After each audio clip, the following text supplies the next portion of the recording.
She announced at dinner, "I've been cheating. I'm in love with someone else," I said. "I know." Then I revealed I'd known for days and slowly drained our joint account and secured all assets. Her lover's face when she asked him to cover her bills.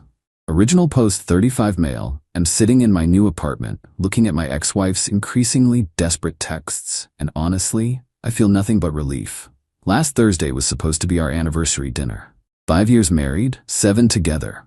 I'd made reservations at her favorite Italian place. She insisted on inviting her work friend, Blake, 32, and his girlfriend, Melissa, 29. Said it would be more fun as a group. I knew why she really wanted them there. See, I'd known about the affair for exactly 11 days at that point. It started with something small. She left her iPad at home, logged into her messages.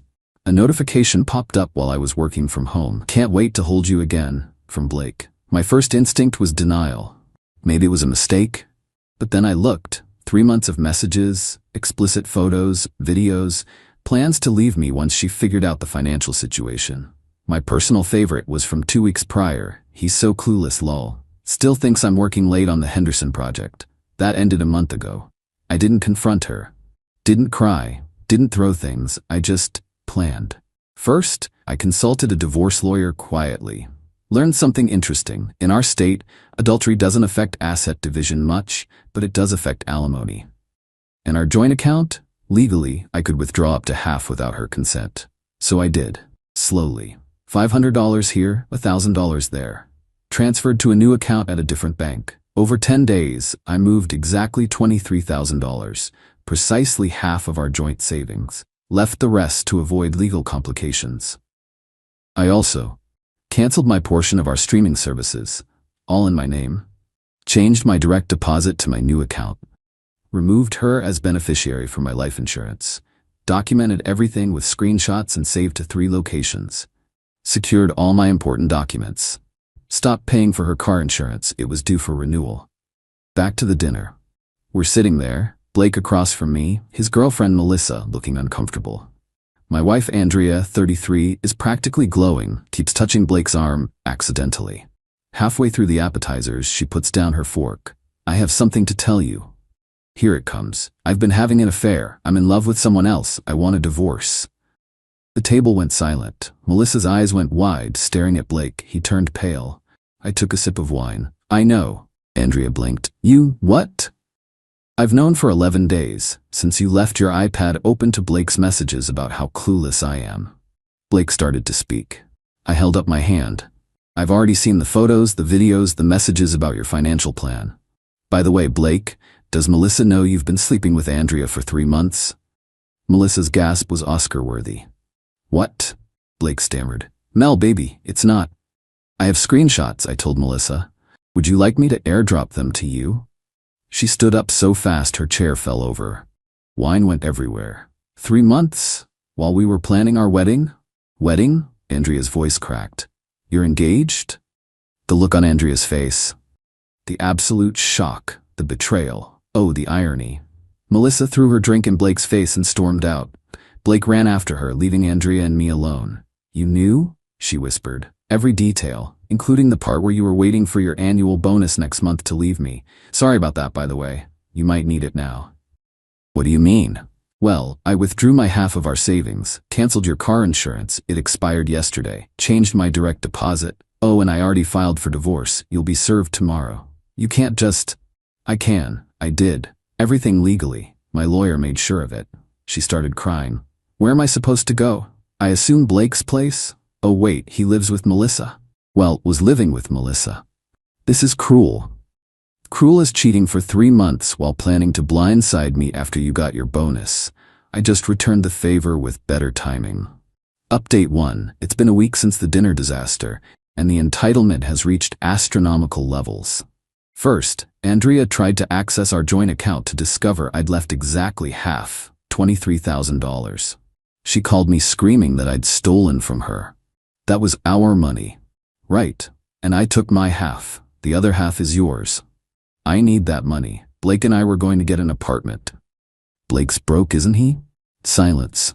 Turns out Blake's successful marketing career was actually him living off Melissa's income while he built his brand as an influencer. 15K followers and no sponsors. Melissa owned their condo. Day 3 after dinner, Andrea showed up at my office with her mother, Gloria. Gloria marched up to my desk. "You're gonna fix this right now." "Fix what?" "This ridiculous divorce. My daughter made a mistake." "A 3-month mistake?" She's sorry she got caught." Andrea was fake crying in the background. "I just need some money to get by until what? Blake takes care of you? He's homeless. Melissa kicked him out and his mom won't take him back because he already owes her 12 grand. How did I know this? Melissa reached out to me. We had coffee. She was grateful for the heads up and shared everything. Blake had been mooching off her for 2 years, cheated twice before, and had convinced her to put him on her condo deed last month. She was fighting to get him removed. Gloria tried a different approach. "What about the house? Andrea deserves half. It's a rental, in my name only. She moved in with me, remember?" They tried another tactic. Andrea posted on social media about how I was financially abusing her and abandoned her without warning. Made herself the victim. I responded with one comment. "Interesting perspective from someone who cheated for 3 months while planning to leave after securing their annual bonus." Her friends started asking questions. The narrative crumbled when Melissa commented, "Maybe mention you were sleeping with my fiancé while we planned our wedding?" Andrea deleted the post. But the best part? Blake tried to salvage things with Melissa, threw Andrea completely under the bus. Sent Melissa messages saying Andrea seduced him, that she was obsessed with him, that he was trying to let her down easy. Melissa forwarded everything to me, and I forwarded it to Andrea. The rage texts were glorious. "How could you share private messages? Blake loves me, he said so. You're ruining my life. I demand alimony." My lawyer laughed at the alimony demand. Adultery is her full-time job, making 75K equals no alimony in our state. Then came the extinction burst. Wait, wrong term. Let's call it the desperation explosion. Andrea convinced her dad, Robert, to call me. Robert's a good guy, but completely under Gloria's thumb. "Son, can't we work this out? Andrea's staying with us, and Gloria is difficult when upset. Robert, she cheated for months. I know, but with an engaged man. Yes, but while planning to leave me after her bonus. There's nothing to work out. Could you at least help with her car payment? She can't afford it alone. She should have thought about that before cheating." Gloria says you're being vindictive. Gloria can think whatever she wants. Andrea made choices. These are consequences. Update 2. Week 2 brought new levels of delusion. Andrea tried to contest the divorce filing, claiming emotional distress and financial manipulation. Her lawyer, Gloria's friend who owed her a favor, filed a motion for emergency spousal support. The hearing was yesterday. Andrea showed up dressed like she was going to a funeral, clearly trying for the destroyed woman look. Her lawyer argued I'd orchestrated finding out about the affair to maximize financial damage. The judge actually laughed. "Counselor, are you arguing that your client's adultery is somehow the plaintiff's fault? He withdrew money knowing she would need it. Half of the marital savings, his half. Continue." They tried arguing I'd left her destitute. My lawyer presented her employment records. $75 salary, consistent employment for 4 years. Your Honor, she makes more than the median income. She's hardly destitute.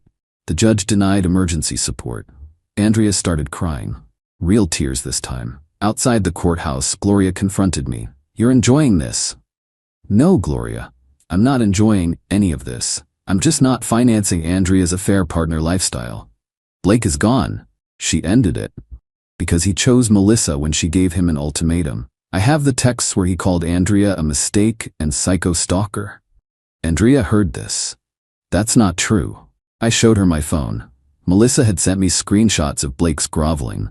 He'd thrown Andrea so far under the bus she was roadkill. My desperate ex won't leave me alone. She's obsessed. I only hooked up with her because she threatened to tell my boss I was harassing her. "Mel, you're the only one I love. She means nothing."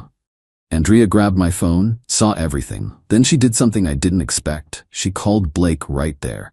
Speakerphone. "Big mistake. Baby, I can't talk right now. You said I was a psycho stalker?" "Andrea? What? No, baby, that was just to get Mel off my back. So you're using me? No, I mean, kind of, but Melissa's voice in the background. Is that her? Are you serious right now? Click. Andrea threw my phone at me. I caught it. You did this. You ruined everything. No, Andrea, you ruined everything when you decided to cheat. I just stopped paying for it.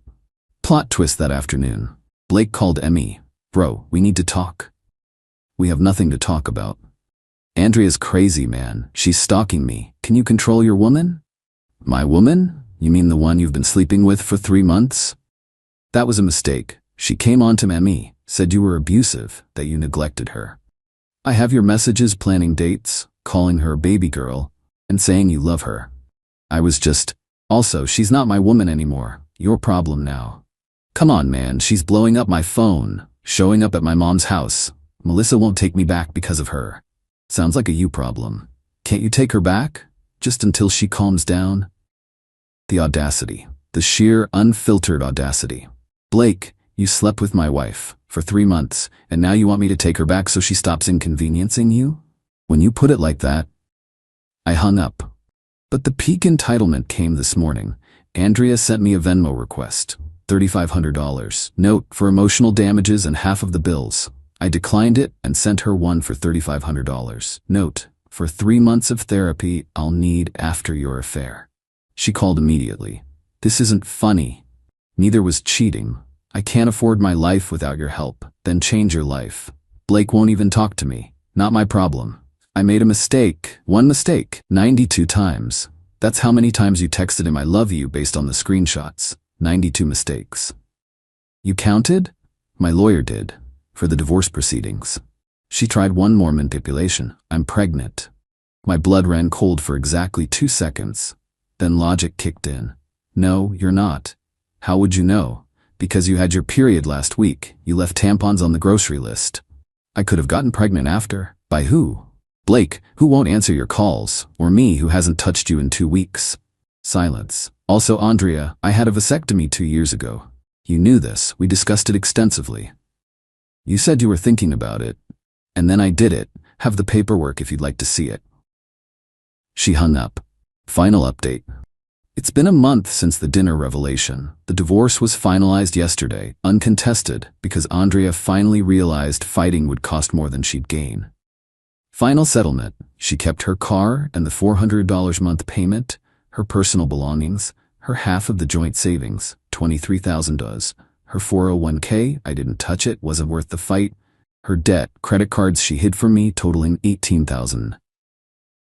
I kept my sanity, my dignity, my new apartment, my full paycheck, no alimony obligations. The final straw for Andrea was when Blake and Melissa got back together. Yeah, you read that right. He convinced Melissa that Andrea was a predator who manipulated him. Melissa, desperate to save face after their wedding deposits were paid, took him back. They sent Andrea a cease and desist letter for harassment after she showed up at their condo drunk, screaming about true love. Andrea texted me, "How could Blake do this to me?" I didn't respond. Gloria called one last time. "I hope you're happy. Andrea had to move back in with us." Gloria, I'm getting there. Every day without lies is a step forward. She's broken. She broke herself. I just stopped catching her. Robert texted me privately later. Between you and me, son, you did the right thing. Andrea needs to grow up. Gloria babied her too long. Maybe this is the wake-up call she needs. I don't think Andrea learned anything, honestly. Last I heard, through the gossip network, she's on dating apps claiming to be an entrepreneur. She sells MLM skincare now, and complaining about how all men are trash while sliding into married men's DMs. Blake and Melissa? Getting married next month. She invited me out of spite. I declined but sent a gift, a digital picture frame preloaded with one image, a screenshot of Blake's first message to Andrea. Petty? Absolutely. Worth it? Absolutely. As for me, I'm good. Not great, not thriving, just good.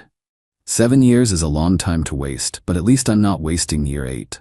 Dating isn't even on my radar. Trust issues are real now. My therapist says that's normal. The funniest thing? Andrea still Venmos me requests randomly. $50 for shared Netflix memories. $100 for emotional labor. $25 for the coffee maker you kept. I decline them all, but I screenshot them. My lawyer says to keep documenting in case she escalates. The last request was yesterday. $1 with the note, I miss you. I almost felt bad. Almost. Then I remembered the message where she called me clueless and laughed about it with Blake. I sent her $1 with the note, for the bus. Stop contacting me. She sent it back with, I don't need your pity. I kept the dollar and blocked her on Venmo. Gloria sent me a Facebook message this morning. Andrea is struggling. As a real man, you should help her. I replied, a real man would. Good thing I'm just a clueless one. Then I blocked her too. The best revenge wasn't elaborate. It wasn't dramatic. It was just letting her face the natural consequences of her choices without my safety net. She wanted Blake's exciting affair life. She got it, including the part where affair partners rarely become real partners. She played a stupid game. She won the stupid prize. And I just stopped playing altogether. My brother said it best. She fumbled a good man for a homosexual influencer. That's a special kind of stupid. Yeah, it really is. Life's quiet now, peaceful.